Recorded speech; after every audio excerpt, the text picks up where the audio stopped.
നീ തുറന്നു വെച്ചിട്ടല്ലേ എന്റെ ഗ്യാസ് തീർന്നത്? തുറന്നു വെച്ചിട്ടല്ലേ ഗ്യാസ് തീർന്നേ?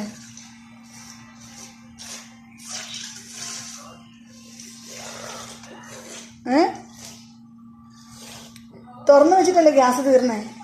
ഗ്യാസ് പൊട്ടിക്കുമ്പോഴേക്ക് വരും, അതുകൊണ്ടാ ഞങ്ങൾ തുറന്നു വെച്ചത്. മുമ്പേ അമ്മയുടെ മുഖത്തോട്ട് വീണത് കണ്ടായിരുന്നോ? അതുപോലെ വീഴും. പക്ഷെ അതുകൊണ്ടാണ് ഞാൻ സെവനപ്പ് അടിച്ചു വെക്കാതെ.